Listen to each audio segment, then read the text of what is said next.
اور یہ بھی ذہن میں رکھیے گا کسی نبی کے جانے کے بعد اس کے اوصیاء یا اس کے حوارین کی تعداد 12 سے زیادہ نہیں ہوئی. موسیٰ کے جانشین 12 تھے, نقبہ موسیٰ 12 تھے, جناب عیسیٰ کے حوارین 12 تھے. ہر نبی کے تعداد 12 تک مقید ہوئی. مشکات, ترمذی, جتنی حدیث کی کتابیں چاہو, سب نے اس حدیث کو سند کے ساتھ لکھا ہے کہ رسول نے کہا میرے بعد 12 خلفاء ہوں گے. اب ہمارے پاس تو 12 آئمہ کی صورت میں موجود تھے. انہوں نے کہا نہیں, یہ 12 آئمہ نہیں. انہوں نے کہا کہ شرح فقہ اکبر سب سے معتبر کتاب ہے ان کی. اس شرح فقہ اکبر میں جو 12 خلیفہ لکھے ہیں, اس کے 6 نمبر پہ یزید کا نام لکھا ہوا ہے. یعنی کہ خلافت کمزور ہوتی ہوتی اتنی کمزور ہو گئی کہ 6 نمبر پہ یزید آ گیا. امامت ابھرتی ابھرتی اتنی مضبوط ہو گئی 30 نمبر پہ حسین آ گیا.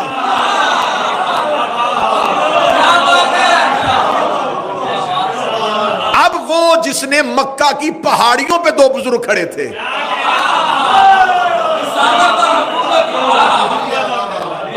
اب یہ جو 2 ہیں یہ 2 نظریات کے نمائندے ہیں, ایک حکومت کا نمائندہ, ایک رسالت کا نمائندہ.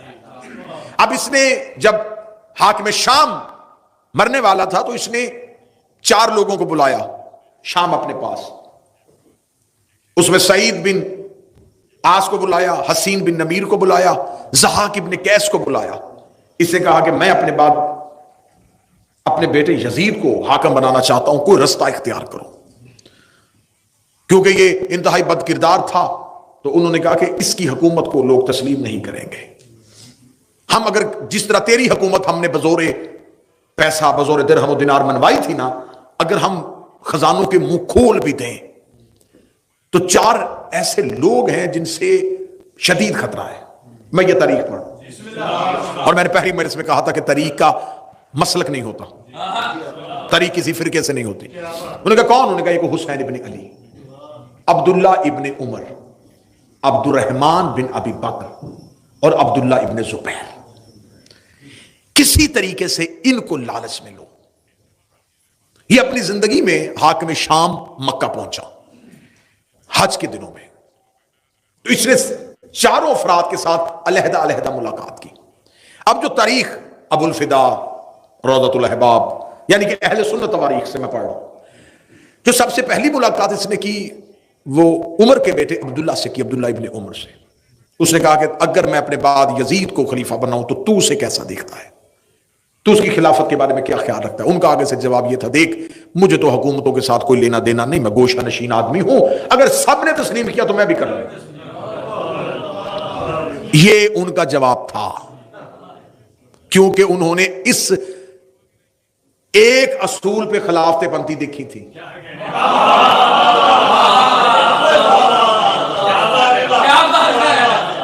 کہ اگر جمہور تسلیم کر لیا جائے تو تسلیم کر لیا جاتا ہے. جیسا کہ ایک خلیفہ نے اپنے باپ کو خط لکھا تھا, مبارک ہو میں مسلمانوں کا خلیفہ بن گیا ہوں. تو اس نے کہا تھا کہ کیا ہاشمی دنیا سے چلے گئے؟ ہاں یہ خط کتابوں میں موجود ہے. اس نے کہا ہاشمیوں کے ہوتے ہوئے تمہیں خلافت کس نے دی؟ اس نے کہا اس لیے کہ میں عمر میں بڑا تھا. باپ نے کہا پھر میں آ جاؤں, میں تو تیرا بھی باپ. اب یہاں یہ اصول بن گیا تھا کہ خلافتیں اس بنیاد پہ بنتی ہیں, بڑے ہونا, رشتہ داری کی بنیاد. یہ اللہ کے خلیفہ ہونے کی نشانیاں دیکھیں, ظلم اور ستم دیکھیے گا تاریخ کا. عبداللہ ابن عمر نے یہ جواب دے دیا. اس نے کہا ٹھیک ہے. اس نے عبد الرحمن بن ابی بکر کو بلایا, اس نے سخت الفاظ میں مذمت کی. اس کے ساتھ جھگڑا ہوا, اور نبی کی بیوی نے جب اپنے بھائی کو اس کے ہاتھوں مار کھاتے ہوئے دیکھا تو وہ آئیں اور اس کو بچا کے لے گئی, اور اس نے کہا کہ تو نے میرا پہلے ایک بھائی محمد قتل کروا دیا ہے, اب تو اس کے پیچھے کیوں پڑ گیا. تیسری اس نے ملاقات کی حسین ابن علی سے. مولا حسین ابن علی سے کہا دیکھیے حسن نے میرے ساتھ شرائط طے کی تھی, مولا نے فرمایا تم نے اس پہ عمل نہیں کیا. اس نے کہا میں نے خاطر خواہ عمل کیا ہے, میں چاہتا ہوں کہ میرے بعد میرا بیٹا یزید تخت پہ بیٹھے. مولا امام حسین اس کی طرف دیکھ کے کہنے لگے یہ پہلی شرط کی نفی ہے.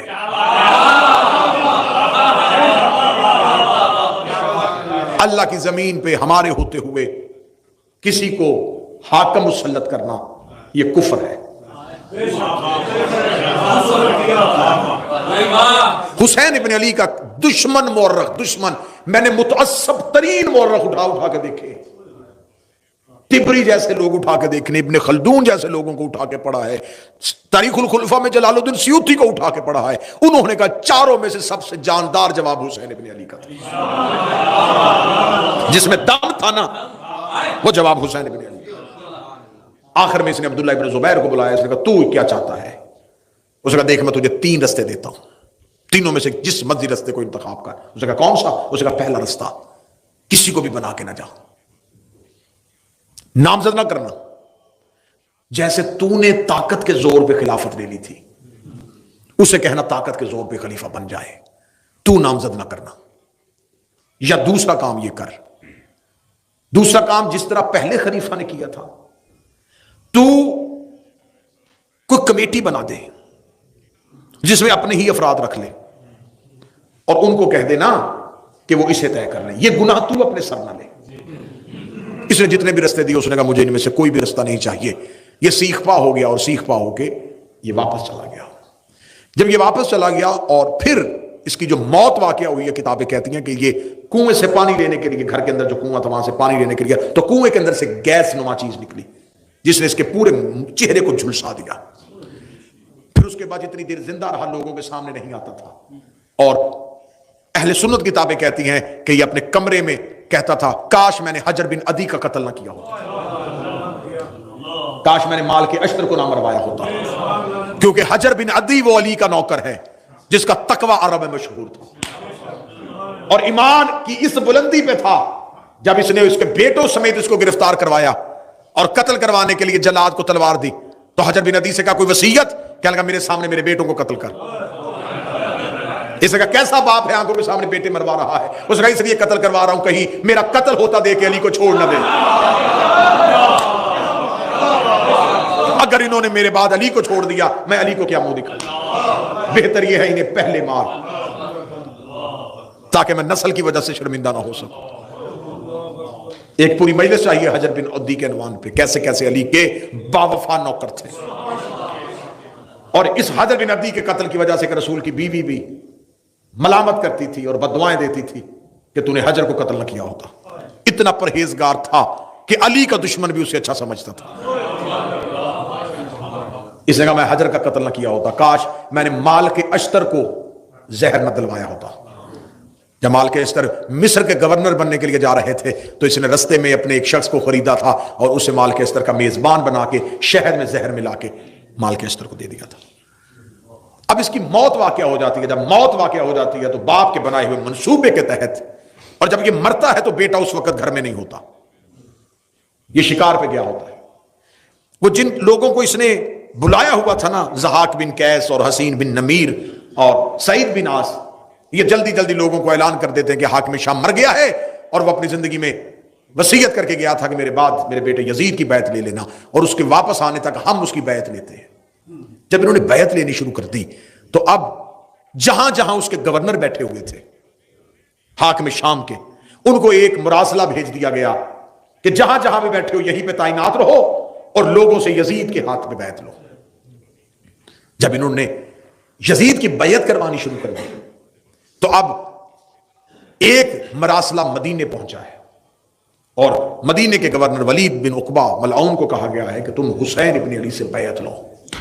اب یہاں سے میں تاریخ کا ایک اگلا رخ لوں گا جہاں سے کل کی میری گفتگو جناب مختار پہ آ کر رک جائے گی، اور بڑی مفصل انداز سے میں جناب مختار پڑھوں گا، مورخ کا مختار پہ لگایا ہوا الزام، جس مورخ نے جیسے جیسے مختار پہ الزام لگائے وہ الزامات کی پڑتال کی جائے گی، جناب مختار کے بارے میں کس کس امام نے کیا کیا حدیث کہی تھی، جناب مختار نے کیسے انتقام لیا تھا، کس کی دعا سے مختار پیدا ہوا تھا، کس کی گود میں مختار جوان ہوا تھا، یہ سارے معاملات۔ لیکن آج کی مرحلے پہ اگر آپ سن رہے ہیں نا تو میری بڑی کوشش اور خواہش ہمیشہ یہ ہوتی ہے کہ جو موضوع میں پڑھوں اگر سامعین اس میں متوجہ ہوں تو کچھ موضوع سوال چھوڑ جاتے ہیں،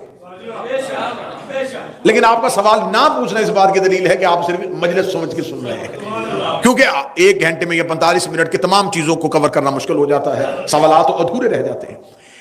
اب جو کوفہ کی حالت تھی وہ میں نے آپ کے سامنے کل پوری مفصل انداز سے پڑھ دی کہ کوفہ 3 طبقوں میں تقسیم ہو چکا تھا، سارا کوفہ بے وفا نہیں تھا، کوفہ میں سلیمان بن سرد خزائی، ہانی بن عروہ، مختار ثقفی، حبیب ابن مظاہر، مسلم ابن اوسجا، عابس شاکری، یہ کردار ابھی کوفہ میں موجود ہے۔ اب کوفے کا جو گورنر ہے وہ نعمان بن بشیر ہے اور انتہائی کمزور آدمی ہے، بس اپنی رٹ منوا نہیں سک رہا، لیکن ہے یہ معاویہ کا بھیجا ہوا، یہ اس کا والی ہے۔ اب کوفہ میں امام حسن کی شہادت کے بعد علی کے شیعوں نے سر اٹھانے شروع کر دیے۔ جب سر اٹھانے شروع کیے تو یہاں پر ایک کردار ہمیں تاریخ میں ملتا ہے، سلیمان بن سرد خزائی۔ یہ 90 سال کے بزرگ ہیں، یہ جمل میں اور صفین میں مولا علی کے ساتھ رہے، مولا علی کے لشکر میں بھی شامل تھے۔ یہ اپنے گھر میں ہیں اور جب انہیں پتا چلتا ہے کہ معاویہ مر گیا ہے اور اسے اپنے بیٹے یزید کو تخت پہ بٹھا دیا ہے، تو کوفے کے لوگ سلیمان کے گھر اکٹھے ہو جاتے ہیں اور سلیمان کے گھر میں اکٹھے ہو کے کہتے ہیں کہ ہم کسی صورت میں یزید کی بیعت نہیں کریں گے۔ خوف اس کا تھا، وہ دنیا سے چلا گیا، اب یزید کو کم از کم تسلیم نہیں کیا جائے گا۔ سلیمان کہتا تم کیا چاہتے ہو؟ وہ کہتے ہیں کہ ہم چاہتے ہیں کہ حسین ابن علی کو بلایا جائے۔ آج کی مجلس میں ایک انتہائی ایک ایسا اہم نقطہ جس پہ مدت سے شیعہ بھی پریشان طریقے سے کھڑی ہے کہ آخر کوفے کے بے وفاؤں نے حسین کو خط لکھے تھے، بے وفائی کسی اور نے کی تھی، خطوط کہیں اور سے گئے تھے۔ آج میں تاریخ کا ایک دھوکہ آپ کو سنانے لگا ہوں۔ سلیمان بن سرد انتہائی عارف علی کا صحابی تھا، 90 سال عمر ہو، زمانے کے اتار چڑھاؤ دیکھے ہوں، کوفہ بنتا دیکھا ہو، قبیلوں کی ساری۔ سلیمان نے کہا کہ مجھے تم پہ اعتبار نہیں ہے، جیسے تم لوگ علی آئے ہوئے تھے کوفہ، حسن موجود تھے مدائن میں، تو مجھے کیسے یقین ہو کہ تم لوگ باقاعدہ صف بندی کر کے حسین کا ساتھ دو گے؟ کوفے کے لوگوں نے قسمیں کھانی شروع کی، تلواریں اٹھا لی، انتہائی جذباتی تقریریں ہوئیں سلیمان کے گھر میں۔ سلیمان نے کہا دیکھو یہ جذبات وقتی ہیں اور انسانی فطرت ہے کہ انسان کوئی حادثہ سنتا ہے تو وقتی طور پہ بڑا جذباتی ہوتا ہے اور بعد میں جیسے جیسے نتیجہ قریب آتا ہے تو ویسے ویسے جذبات ٹھنڈے پڑ جاتے ہیں۔ سلیمان نے کہا یہ جذبات کا معاملہ نہیں، حجت کا ساتھ دینا ہے، امام کا ناصر بننا ہے۔ ناصر بننے کے لیے تمہیں کیا کرنا پڑے گا؟ کوفے والوں پہ سلیمان لوگوں کے ہجوم پہ یقین نہیں کر رہے تھے، یہ کونے سے حبیب ابن مظاہر اٹھے، انہوں نے کہا سلیمان کوئی اور قیام کرے نہ کرے، میں قسم دیتا ہوں علی کی عزت کی، جب تک میرے بوڑھے بدن میں جان ہے میں اپنے خون کی آخری قطرے کو حسین پہ قربان کروں گا۔ حبیب کا جذبہ ہی سلیمان کے لیے بڑا تھا۔ ابھی سلیمان روتی ہوئی آنکھوں سے حبیب کو دیکھ رہے تھے، یا دوسرے کونے سے مسلم اوسجا اٹھ کے کھڑا ہو گیا، ادھر سے عابس شاکری اٹھ کے کھڑا ہو گیا، ادھر سے ہانی بن عروہ اٹھ کے کھڑا ہو گیا۔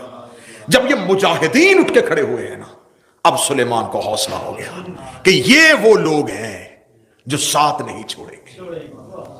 اس نے باقی افراد کو کہا تم جاؤ، ان لوگوں کو اکٹھا کیا۔ تاریخ کہتی ہے جو لوگ اکٹھے کیے وہ 150 تھے۔ بڑی توجہ سے گفتگو سنیے، 150 لوگوں سے سلیمان نے کہا ایک ایک بندہ اپنا خط لکھو حسین ابن علی کے نام، اور علیحدہ علیحدہ خط لکھو۔ ایک تاریخ کہتی ہے کہ 150 نے علیحدہ علیحدہ خط لکھے، اور کچھ مورخین کہتے ہیں ایک ہی خط میں 150 نے 10 خط کیے۔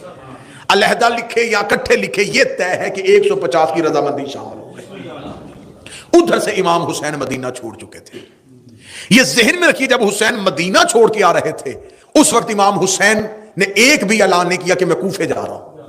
امام حسین نے کہا تھا میں مکہ جا رہا ہوں، کیونکہ امام حسین کو ولید نے کہا تھا کہ میرے پاس 2 رستے یزید نے بھیجے ہیں، یا بیعت لے یا سر لے، اور میں آپ کے خون سے اپنے ہاتھوں کو رنگین نہیں کرنا چاہتا۔ امام حسین بیعت کرنا نہیں چاہتے تھے اور سر مدینے میں دینا نہیں چاہتے تھے، لہذا امام حسین نے ہجرت کر لی۔ ہجرت امام حسین نے جب کی تو امام حسین مکہ آ کے بیٹھ گئے۔ یہ مکہ میں امام حسین کا قیام جو ہے یہ 6 ماہ کا ہے، مسلسل امام حسین مکہ میں بیٹھے رہے، اور مکہ میں کسی اپنے دوست کسی نوکر کے گھر نہیں، جناب خدیجہ الکبریٰ کے گھر میں رہے تھے، کیونکہ مکہ میں جناب خدیجہ کا محل تھا جس کی چابی حسین کے گھر میں پڑی ہوئی تھی۔